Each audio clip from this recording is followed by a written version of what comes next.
बिस्मिल्लाहिर्रहमानिर्रहीम। नाज़रीन अस्सलामु अलैकुम वरहमतुल्लाहि वबरकातुहू। आज के हालात हाज़रा के साथ मैं हूँ राना साबिर अली। आप देख रहे हैं आम आदमी न्यूज़ पाकिस्तान। तो सबसे पहले कोरोना की बात। तकरीबन 43 लाख लोग मुतासर हुए हैं, जिनमें से 15,05,000 लोग सेहतमंद होकर अपने घरों को वापस चले गए हैं। जर्मनी में लॉकडाउन नरम करने से केसेस में 3 गुना इजाफा हो गया है।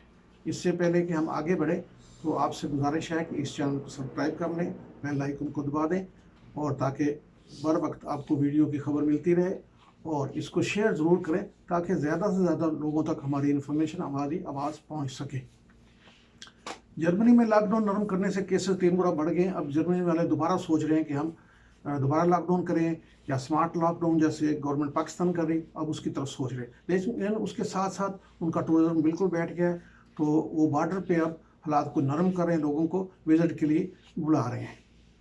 और इटली से एक अच्छी खबर आई है कि वहाँ पे मुस्लिम कम्युनिटीज को सराहा जा रहा है और यूरोप में उनकी तारीफ की जा रही है। उन्होंने ये 2 माह में 5 लाख यूरो जमा करके लोगों की हेल्प की है और लोगों को घरों में खाना पहुँचाया है। इतनी अच्छी सर्विस दी है कि उसमें मुसलमानों का और जो ज़्यादातर लोग पाकिस्तान से हैं, इनको सराहा जा रहा है।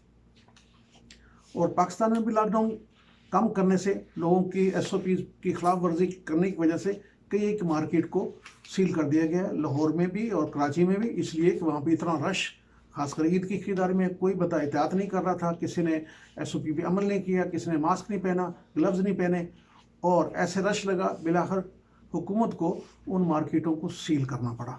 और पाकिस्तान में भी जब से ये लॉकडाउन नरम किया तो था लोगों के फ़ायदे के लिए, कि लोगों के रोज़गार के लिए, लेकिन लोग SOP पे अमल नहीं कर ले। हो सकता है कि आइंदा चंद दिन में दोबारा फिर लॉकडाउन या कर्फ्यू की तरफ ना जाना पड़े। लेकिन मेरी गुजारिश है सब लोगों के साथ SOPs पे अमल करें, ताकि आपका भी फ़ायदा है, दुकानदारों को फ़ायदा, रोज़गार का भी फ़ायदा है, तो हुकूमत को भी, ताकि मजबूर ना करें कि वो आपको फुल कर्फ्यू की तरफ लेके जाए। मक्का और मदीना में गर्दो गुबार के तूफ़ान मतवक्को है। यहाँ पे अक्सर इस तरह के तूफ़ान आते रहते हैं।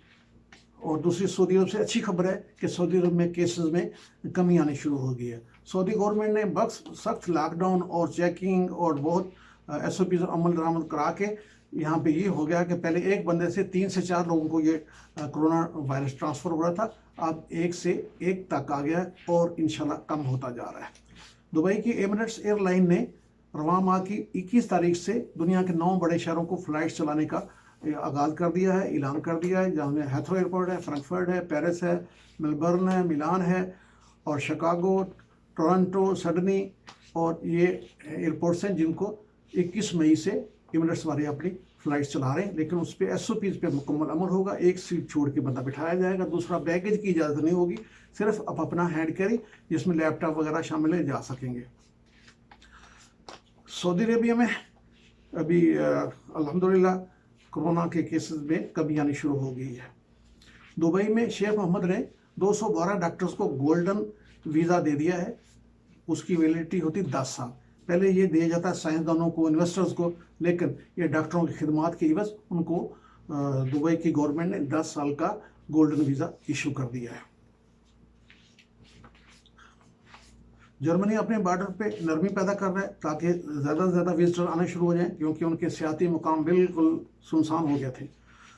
इसराइली फ़ौज ने हसबमूल जुल्म करते हुए फायरिंग की, एक फ़लस्तीनी शहीद हो गया, 4 ज़ख्मी हो गए।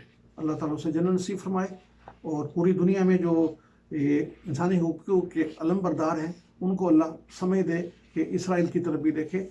और हर मुल्क पे वो बात करते हैं, लेकिन इसराइल के बारे में नाम भी नहीं लेते। जापान से खबर आई है कि वहाँ के एक मारूफ सोमो रेसलर कोरोना में मुब्तला होकर फौत हो गया है। वो बहुत पॉपुलर था और 11वां नंबर था उसका चैम्पियनशिप में। और जापान में ये सोमो रेसलिंग बहुत मकबूल है, बहुत लोग शौक से देखते हैं। अभी खबर है अतुगल गाजी ड्रामा ने PTV में नंबर 1 हासिल कर लिया है। ये सल्तनत उस्मानिया के बादशाह उस्मान के वालिद के नाम से चल रहा है, और इस पे रेटिंग के लिहाज से PTV बहुत टॉप पे चला गया है। और जो प्राइवेट टीवीज़ थे उनको लोग अब देखना छोड़ रहे हैं, ज़्यादातर पीटीवी की तरफ जा रहे हैं, क्योंकि इस ड्रामा में अच्छा समय के अच्छा लिबास पहनने की तरगीब दी गई है। जबकि बाकी चैनल्स पे जो आप देखते हैं, आप खुद ही देखते हैं कि वो किस तरफ लेके जा रहे हैं। और लाहौर से खबर है, गुजरपुर में एक एल्यूमिनियम फैक्ट्री में सिलेंडर फटने से आग लग गई, छत उड़ गई, दीवारें गिरी और आग लगने से 3 मजदूर झुलस के उनकी जान चली गई। जब भी मरता है गरीब आदमी मरता है, आम आदमी मरता है, आम आदमी मुतासर होता है, इसलिए कि उनकी सेफ्टी का कोई किसी को ख्याल नहीं। अगर वहाँ कोई सेफ्टी की इम्प्लीमेंटेशन होती, सेफ वर्किंग इन्वायरमेंट होती, तो ये मौत बचाई जा सकती थी। तो इस तरह से मेरी गवर्नमेंट से अपील है कि तमाम इंडस्ट्री पे जो सेफ्टी के लिहाज से जो स्टैंडर्ड है उसको मेंटेन किया जाए। वहाँ पे सेफ्टी मैनेजमेंट सिस्टम होना चाहिए, सेफ्टी ऑफिसर होना चाहिए, और वहाँ पे गवर्नमेंट को ऐसा इदारा बनाना चाहिए जो मुस्लिम इंडस्ट्री में जाके छापे मारे। जैसे ऊषा है अमेरिका में, वो बगैर इतला के जाके छापा मारते हैं और उनको इजाज़त है, वो जस्ट पुलिस की तरह जहाँ जाएँ जाके छापा मारे। अगर वहाँ पे सेफ्टी पे अमल नहीं हो रहा तो फौरी तौर पे वो जुर्माना करते हैं, और कोई मजदूर कोई भी उनको कॉल कर सकता है और उसका कोई कुछ नहीं। जो ही कोई कॉल करेगा वो नाम नहीं बताएंगे, फ़ौरन आके देखेंगे कि आया SOPs पे सेफ्टी रूल्स एंड रेगुलेशन अमल हो रहा है नहीं, लोगों को PP दिया है कि नहीं। अगर नहीं है तो फ़ौरन मालिक पे फ़ाइन होता है, उसके बाद केस अदालत में चला जाता है। पहले फ़ाइन होता है फिर अदालत में जाता है। तो इसी तरह हमारे मुल्क में होना चाहिए। उससे ये होगा कि लोगों की जान बचनी शुरू हो जाएगी। अब खबर है न्यूजीलैंड से। लॉकडाउन के दौरान न्यूजीलैंड में कीमती गाड़ियाँ 97 कीमती गाड़ियाँ चोरी कर ली गई। एक गाड़ी कंपनी जो गाड़ियाँ किराए पे देती थी, उनकी गाड़ियाँ पार्क थी एक जगह, चाबी अंदर लगी हुई थी, गाड़ियाँ खुली थी, और उसका फ़ायदा उठाते हुए कि लॉकडाउन है, चोर गए। एक दिन ही उन्होंने 3 दिन लगाए और आस्ते आस्ते सारी गाड़ियाँ लेके चले गए। लॉकडाउन की वजह से सड़कें खाली थी और गेट उन्होंने उखाड़ के 3 दिन में आस्ते आस्ते सारी गाड़ियाँ उठा के ले गए। जो एक बड़ा रिकॉर्ड है कि इटली में, इसमें न्यूजीलैंड में इतनी बड़ी चोरी हुई।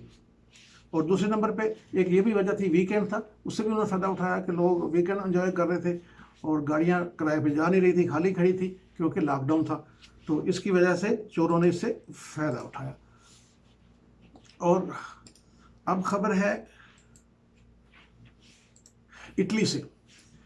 इटली की एक लड़की जो केनिया में काम कर रही थी, एक यतीम खाने में काम कर रही थी, तो वहाँ से 2018 में उसको अगवा कर लिया गया। अगवा करने वाले जो थे असला बरदार, उसको ले गए और उसको कैद रखा, और कैद के बाद अब उसकी रिहाई हुई है। जब रिहाई हुई है तो वो वहाँ के उनके रवैये से, उनका हुस्न सलूक से वो मुसलमान होगी। उन्होंने उसको तंग नहीं किया, तशद्दुद नहीं किया, उसके साथ किसी किस्म का बदसलूकी नहीं की जैसे लोग करते हैं दुनिया में। तो वो वापस आई, उनके हुस्न सलूक से उसने इस्लाम कबूल करके अपना नाम आयशा रख लिया। जब वापस आई तो मुख्तलिफ तंजीमों ने उसके खिलाफ पोस्टर छापने शुरू कर दिए, उसके खिलाफ बयान देने शुरू कर दिए, ट्वीट करने शुरू कर दिए कि उसको कत्ल कर देना चाहिए, इस्लामी लिबास पहनकर क्यों आई है, वगैरह वगैरह, अजीब अजीब किस्म के। उसके बाद प्रोसिक्यूशन शुरू होगी, उसकी इन्वेस्टिगेशन शुरू होगी।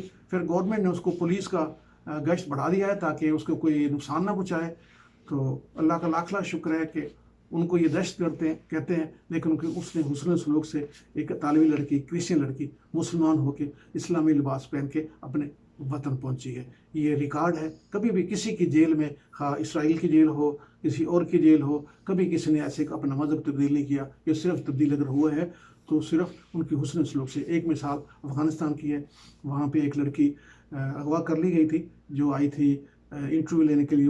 वो जर्नलिस्ट थी, उसको कैद रखा तालिबान ने, और तालिबान के हुस्न सलूक से एक दफ़ा तो ऐसे भी हुआ, उस लड़की ने कपड़े अपने हटाए तो सब तालिबान वहाँ से भाग गए।